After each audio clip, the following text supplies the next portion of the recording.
We are now starting chapter 9.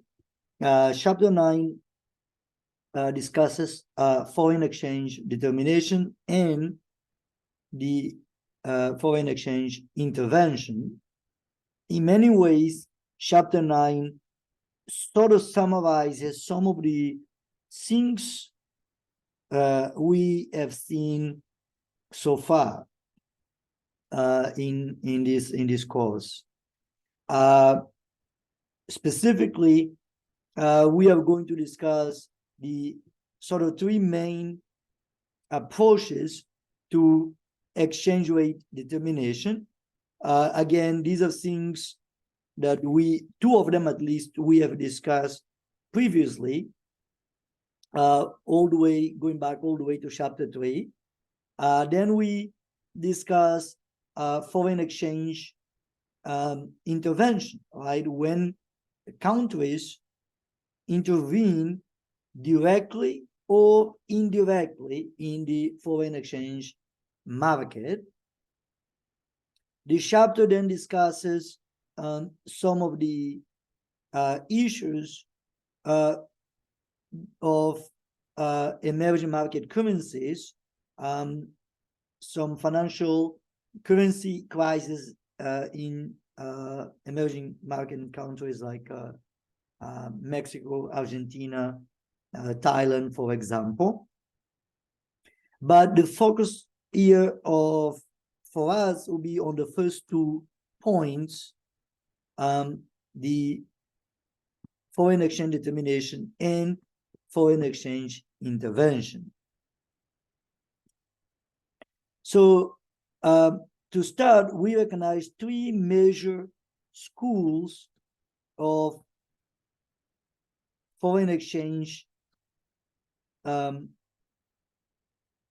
determination, basically 3 explanations of how to determine the exchange rate between any 2 pairs of currency. The first one are the parity conditions. We discussed those in chapter 6.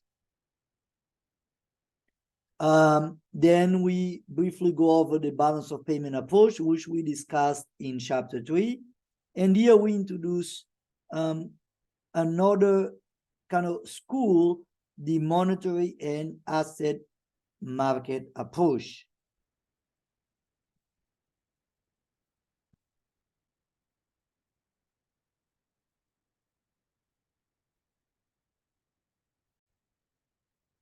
So again, as this chapter tries to emphasize, these 3 schools are not really competing ideas, but instead they are complementary ideas, right? So they are related in the way they, in a sense, explain foreign exchange determination. Now, let's again see in more detail what each one of these schools includes.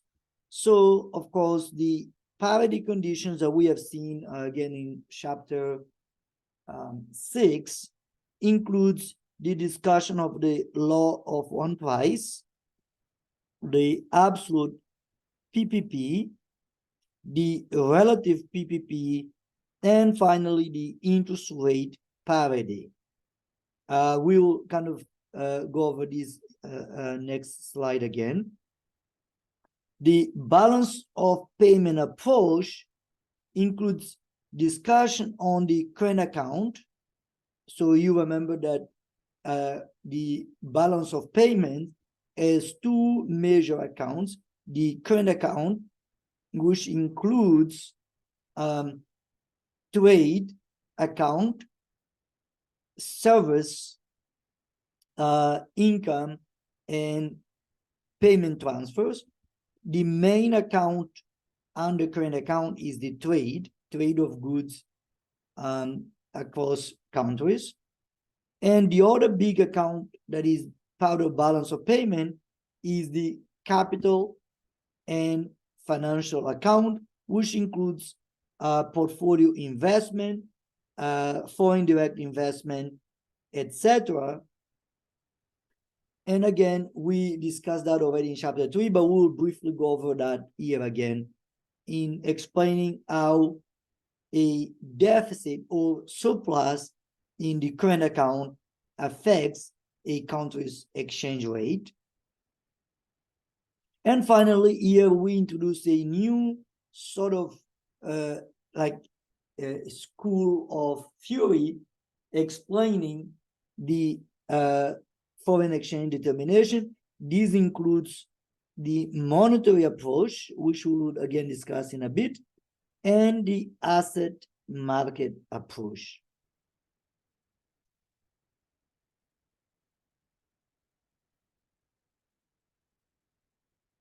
So let's start with the parity conditions.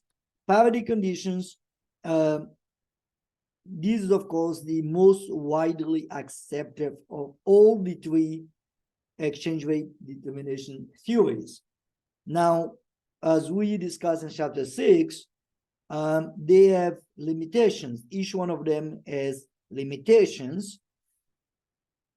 And of course, they do not test very well for short-term and medium-term, even though they tend to do pretty okay in long-term tests.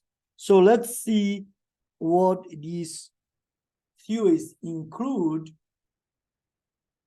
in here in the note. So the parity conditions.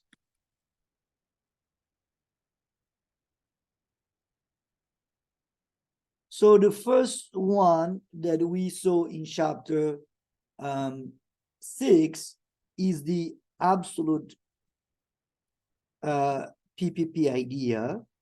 The absolute PPP idea is related to the law of one price.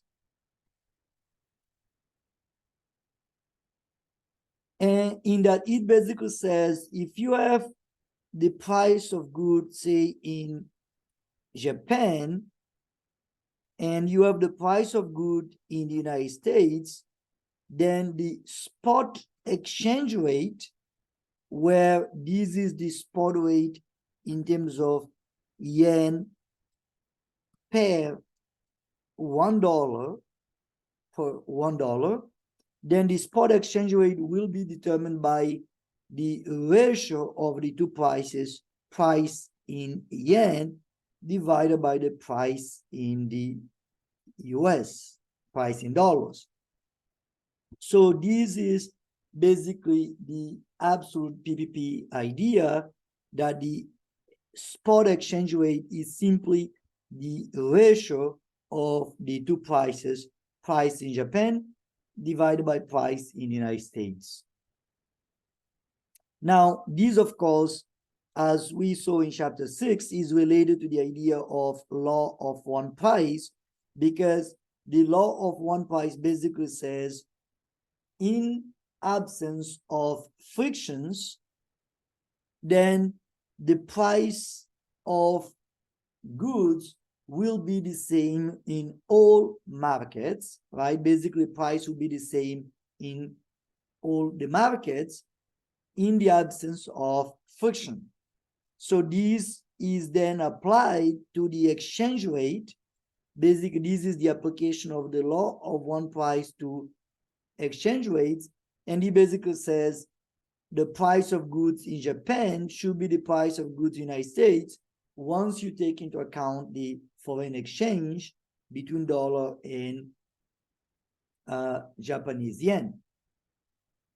Now, as you may recall from chapter 6, empirical tests of absolute PPP are not positive. Basically, this theory essentially fails in the empirical test, especially when we are looking at short to medium term exchange rates. Now, as we also saw in chapter 6, the absolute PPP, yes, it doesn't test very well. And so we sort of relax the assumption a little bit to get to the idea of the relative PPP.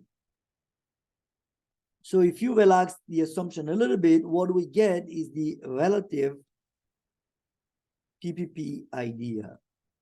And the relative PPP idea says, well, rather than looking at static prices, price in Japan versus price in US to determine the spot exchange rate, let's instead look at the changes in prices.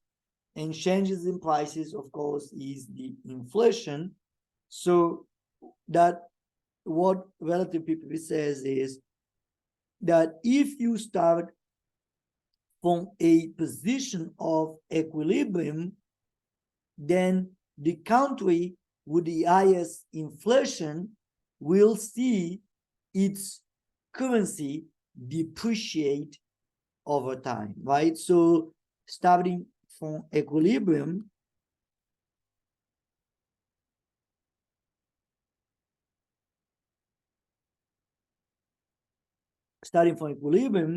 the country, basically the currency with higher inflation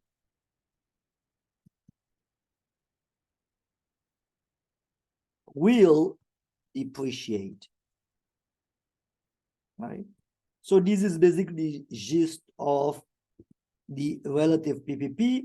And so we can write it, for example, as, once again, the exchange rate will be the expected exchange rate is equal to the current spot rate times 1 plus inflation in Japan divided by 1 plus inflation in the US, where the two exchange rates are quoted yen per $1 US. So that again means that if inflation in Japan is greater than inflation in the US, right? That means that S2 is greater than S1, right? So if S2 is greater than S1, but because we are quoting the exchange rate in terms of yen per US dollar, this implies the yen depreciation versus the US dollar.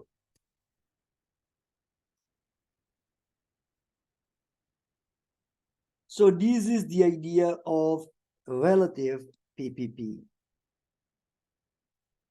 Now, while relative PPP does a little bit better than the absolute PPP in empirical tests, it still doesn't work well, doesn't test very well in the short term. That's one thing. And we also saw in chapter 6 that typically the relative PPP tests better in countries that have high inflation. So in general, these will look better long-term and also look better for countries that have high inflation. Nevertheless, the idea of relative PPP is quite used in the foreign exchange determination field. And so while this doesn't always work in practice, this is still used quite a bit.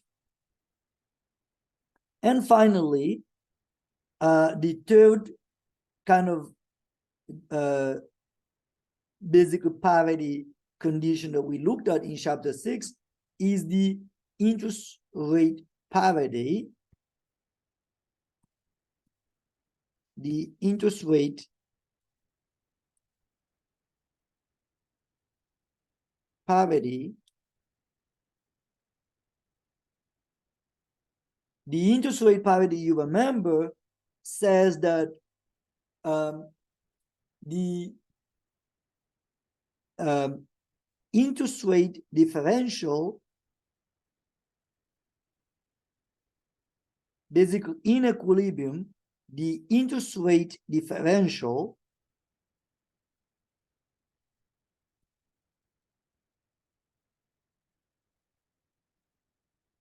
between any two countries is equal, but, so let's write it,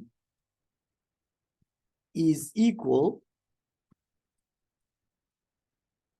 but opposite sign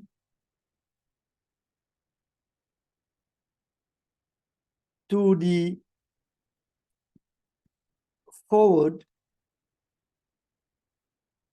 premium or discount. Right, so once again, using the case of US dollar versus Japanese yen, then if you write that the interest rate differential is the interest rate in the US minus the interest rate in Japan, then this is equal, but in opposite sign, to forward premium or discount on the Japanese yen. And the forward premium or discount on the Japanese yen is equal to the spot rate minus the forward rate divided by the forward rate times 360 divided by days. This is times 100 to kind of convert that to percentage, where the spot rate is yen per $1 US once again. So this is basically what the interest rate parity says, that the interest rate differential between US and Japan should be equal to the forward premium or the discount on the Japanese yen. And so if this condition is not met, that means, you remember, there is opportunity for arbitrage profit.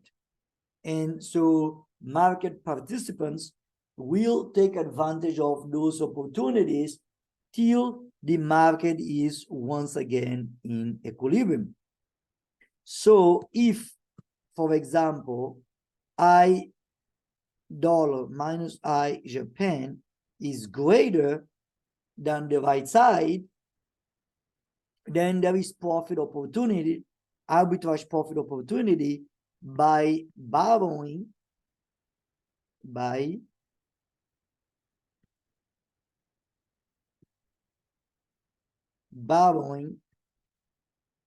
Japanese yen,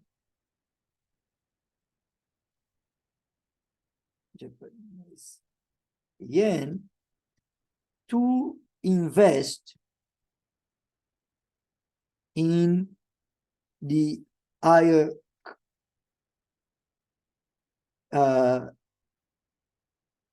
interest rate. So let me just write it this way. There is, let's just say, there is opportunity for arbitrage profit if the interest rate differential is greater. There is opportunity for arbitrage profit by investing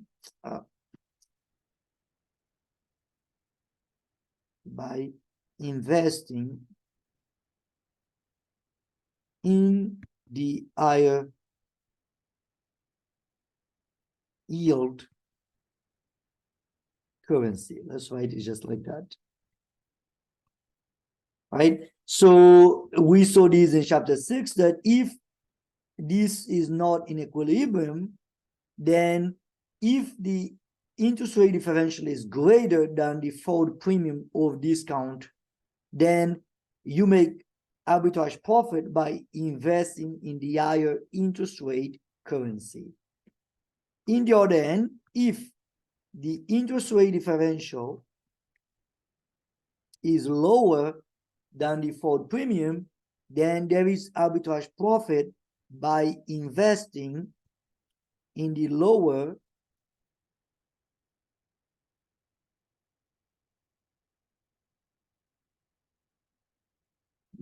yield currency.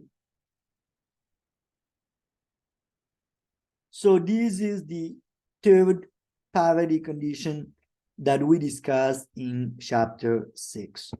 So these three are the three parity conditions that explain exchange rate determination. But of course, the relative PPP is the one that is the most widely used in the exchange rate determination.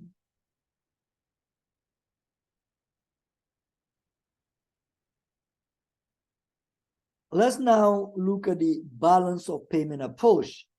Balance of payment approach is the second most used theoretical approach to explain exchange rate determination.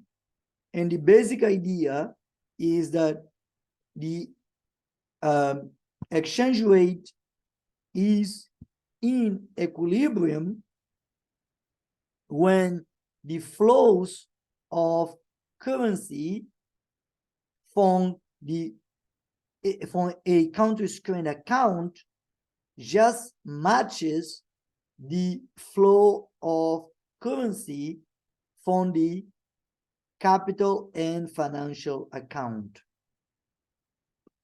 So again, to sort of see that, to kind of clarify that a little bit more, let's go back to the note.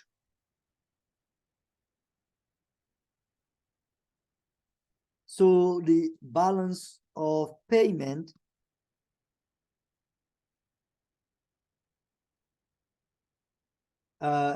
theory. So again, the balance of payments has two main accounts: the current account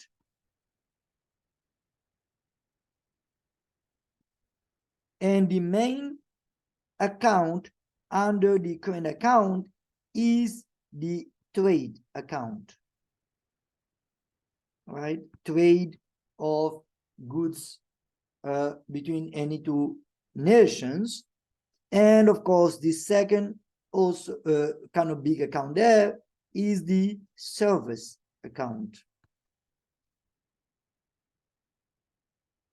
Now, the trade account, of course, is typically often kind of quoted as if this was the full current account, because for many countries, the trade account makes up the biggest chunk of that current account.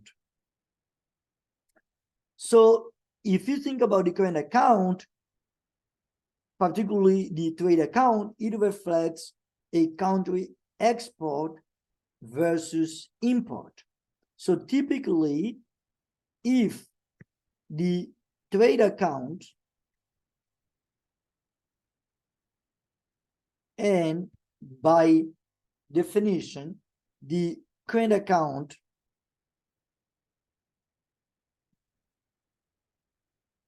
is in deficit, right? That means that for that country, imports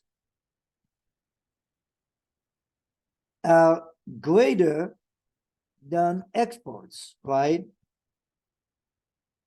So that means that country typically imports significantly more than the country exports.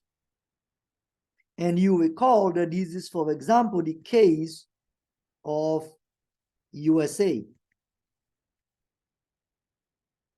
right? US typically imports more than US exports.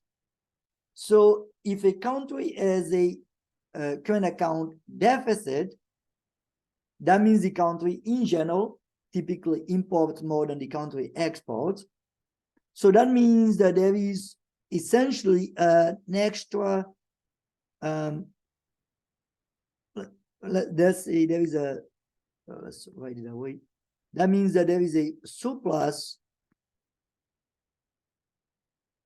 of domestic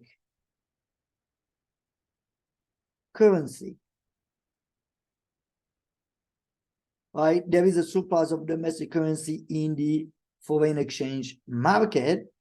And if there is a surplus of domestic currency, right, in the foreign exchange market, typically this will lead to a domestic currency depreciation. Right, so this will lead to domestic currency depreciation. So that's kind of one way to think about it. In the other hand, how does a country finance a large current account deficit? Well, as we saw in chapter 3, typically, as is the case of the United States, the large current account deficit is supported by a large capital and financial account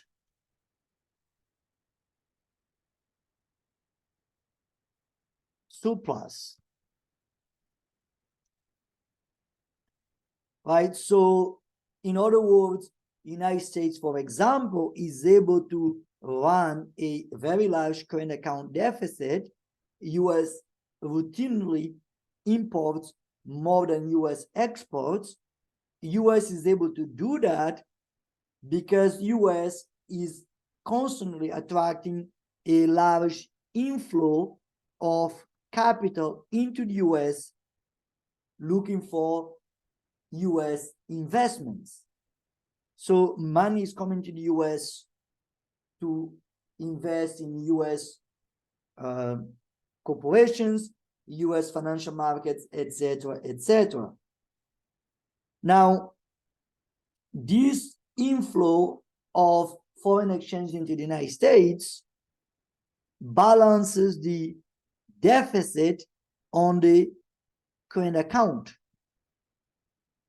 And this allows the exchange rate between the US and, say, China, or US and Japan, etc., to reach the equilibrium exchange rate.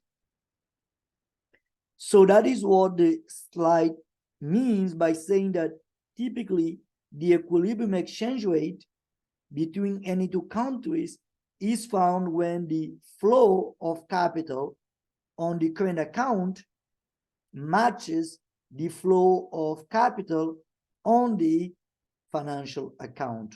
So if the flow of capital on the current account is an outflow, like in the case of US, right?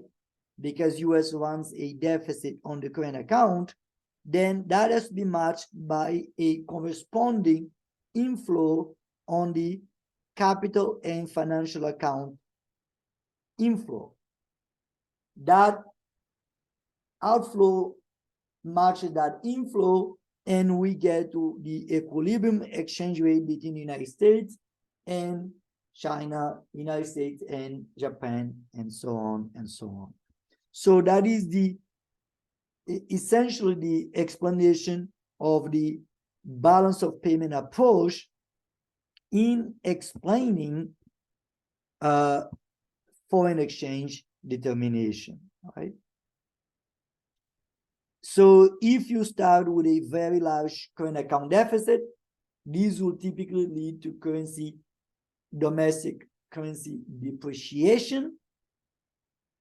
But in the other end, if the country is able to support the current account deficit by attracting capital into the country, there will be a capital and financial account surplus and this allows the exchange rate to reach equilibrium.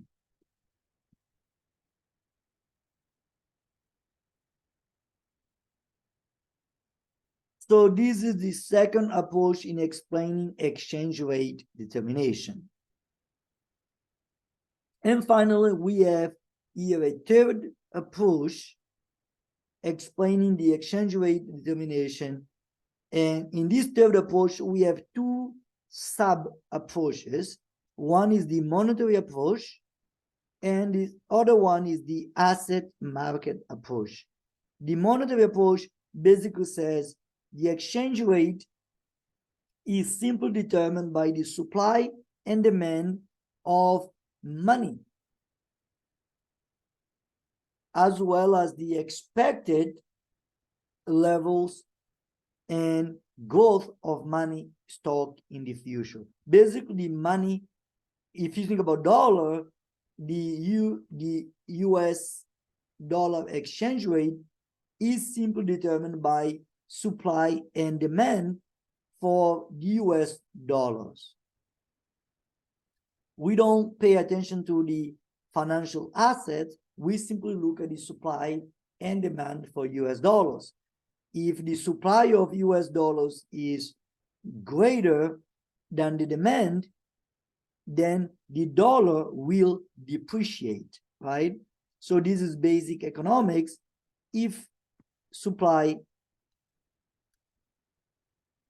is greater than demand, right, then the dollar will depreciate.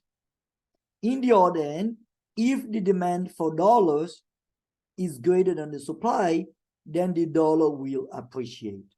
So what drives the supply and demand is almost irrelevant.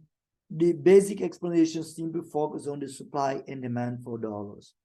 So if you think about the United States, if the Fed is trying to stimulate the economy,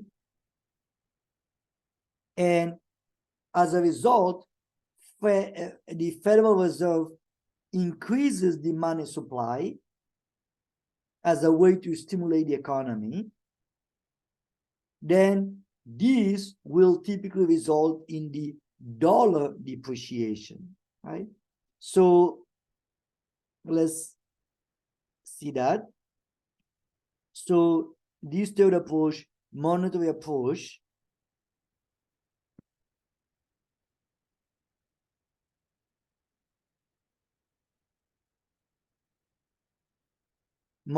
basically says if supply of dollars is greater than the demand, then dollar will depreciate. So what makes supply, for example, be greater than demand? Well, if, for example, the US Fed wants to stimulate the economy,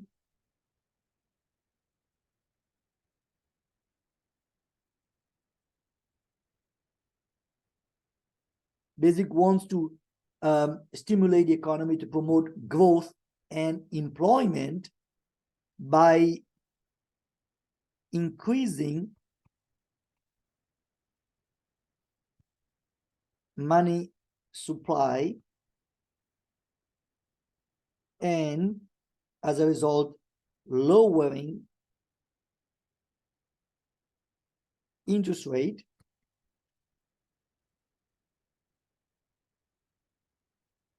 for example, this is one case where the money supply goes up.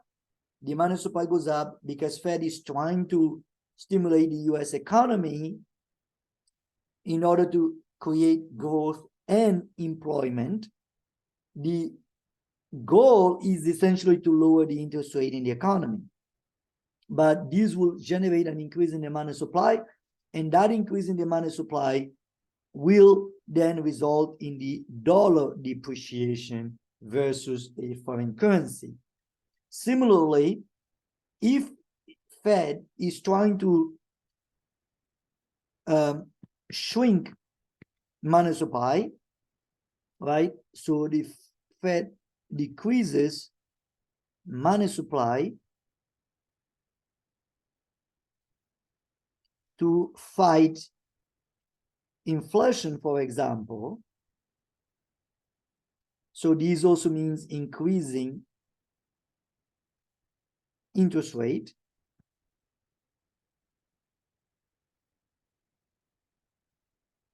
Basically, then the supply of dollars will shrink, and as a result, dollar will appreciate typically, right?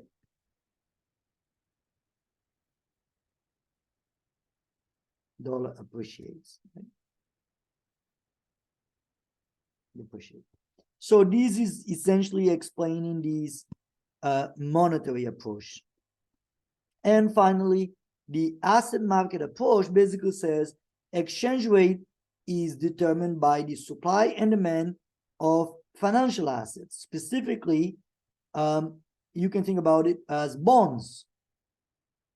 Investors want to invest in the US federal government bonds, and if the demand for federal government bonds goes up, these will typically result in dollar appreciation. So in the asset market approach,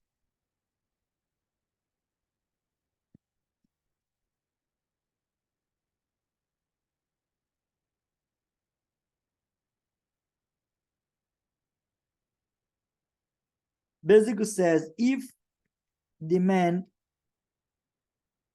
for US federal government bonds goes up, right? If there is a huge demand for federal government bonds, basically foreigners want to invest in US bonds, these will typically result in dollar appreciation.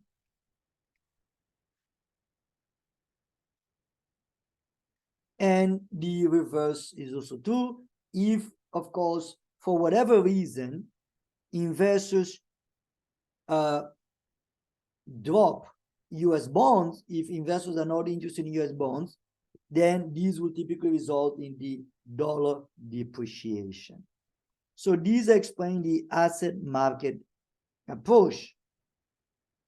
So these are, again, the three explanations for currency determination: the PPP approach, the balance of payment approach, and the monetary and the asset market approach. These are three ways to explain how foreign exchange is determined, how the equilibrium exchange rate is reached. Now, the problem with these ideas is that typically you find that neither one of them is particularly great.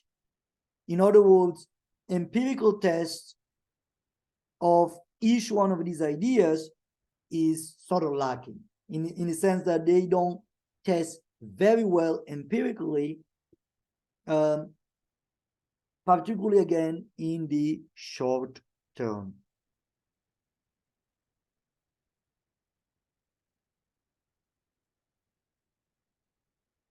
Now, as a result of that, what ends up happening is, because these neither one of these approaches is really great at explaining the determination of exchange rates, basically exchange rate equilibrium, what you end up seeing is a lot of technical analysis. Technical analysis essentially just means you basically look at past data, exchange rate data, and you use it to try to forecast future exchange rate, which means that you are in many ways not giving full attention to neither of these explanations. Basically, technical approach, technical analysis is sort of type of kind of shouting prices. You look at past exchange rate between US and US dollar and Japanese yen, and you see trends, etc., and you simply try to forecast the future exchange rate by simply trying to see if there is any kind of trend that you can rely on to predict the future exchange rate. This is the idea of technical analysis. And technical analysis is done, for example, quite a bit in the stock market. So this is not unique to exchange rate determination. This is very used in the trying to forecast stock prices, for example. But essentially, due to a lack of a one single solid fundamental theory that explains the exchange rate determination, market participants end up simply doing technical analysis. Just look at past data and see if they can kind of find any kind of trends to try to forecast the future exchange rate. Now, as a way to kind of, let's say, pause on the discussion of these theories, let's do a brief example that is very similar to things that we have seen before previously. So this is the end of chapter question 9.7. We are told that the Turkish lira was officially devalued by the Turkish government in 2001 during a kind of a big economic crisis. The Turkish government announced on February 21st that the exchange rate between Turkish lira and the US dollar will be devalued by 20%. Before that, the spot rate was fixed at 70,000 Turkish liras is equal to $1 US. A asked what was the new exchange rate after the devaluation. And then B says, what was the percent change if the Turkish lira then changed even further to 97,000 liras is equal to $1 US. All right, so let's kind of do this very brief example that we have seen before. So problem 9.7. So the exchange rate between the Turkish lira and the US dollar is initially fixed at 70,000 Turkish lira is equal to $1 US. So this is a fixed rate, exchange rate.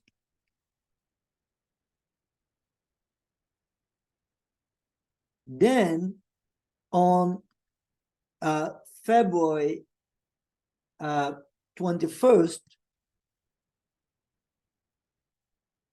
the Turkish government announced a 20% devaluation.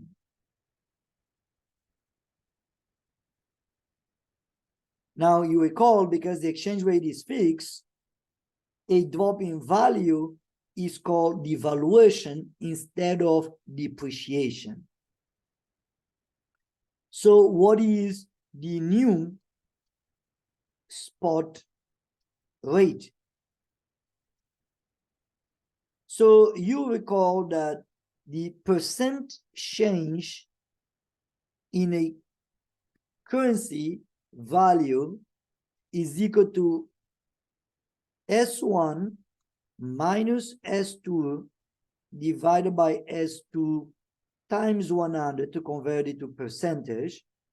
This is when the spot rate is quoted per unit of foreign currency. In other words, if we are speaking about the Turkish lira, and the Turkish lira to the US dollar exchange rate is quoted Turkish lira per US dollar, that means we are quoting the Turkish lira per unit of foreign currency, in this case, the US dollar. So the percent change in the lira value is given by this equation. And so if we are trying to solve for S2, you remember, you can modify this equation to solve for S2, and this will show that S2 is equal to S1 divided by 1 plus the percent change. So this is how we find S2.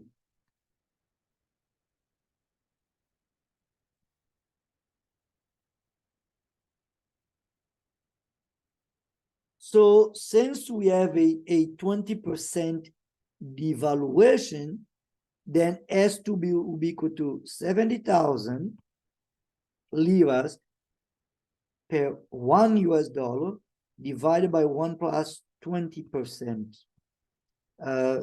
So this is devaluation. So this is 1 plus negative 20%, right? So this is the same as 70,000 liras,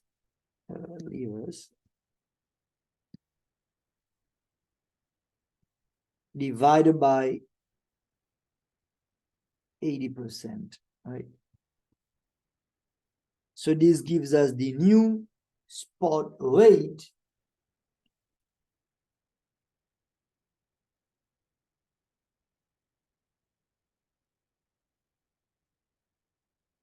is 87,500 Turkish liras per 1 US dollar. So this is the new spot exchange rate after a 20% devaluation of the Turkish lira. And so, you know, of course, this confirms that we do get a devaluation, because before $1 bought 70,000 liras. After the devaluation, $1 now buys 87,500 Turkish liras. Then part B says, what is the percent change if the Turkish lira falls even further in value to a new low value of 97,000 Turkish liras is equal to $1. So what is the percent change in value? So here we are solving for two cases. One, when we go from 70,000 Turkish liras to $1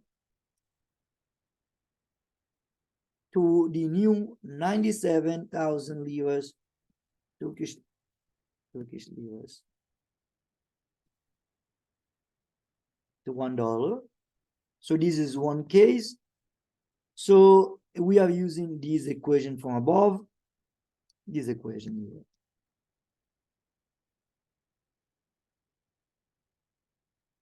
So then we have 97,000.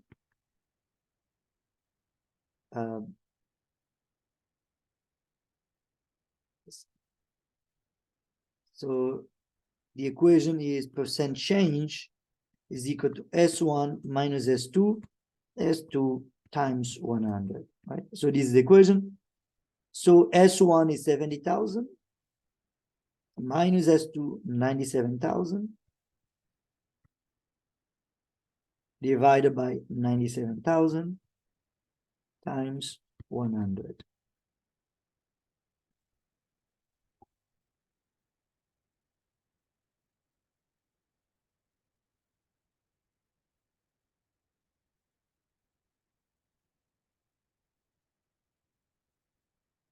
So this is negative 27.84%, right? or a devaluation of 27.84%. And the second case, we are going from the new value of 87,500 Turkish liras to $1 to the new low of 97,000 Turkish liras to $1, right? So again, same idea. What is the percent drop in value? Again, we are doing the same equation. S1 minus S2, S2 times 100. So in this case, we're going from 87,500 minus 97,000. 97,000 times 100. If you do that, you get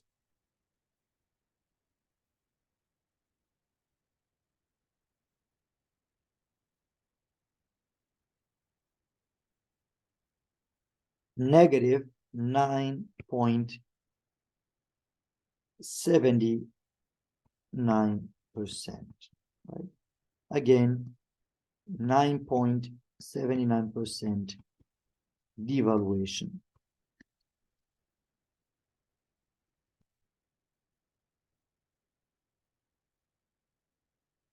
So again, a kind of simple example that basically uses things that we have learned before, way back,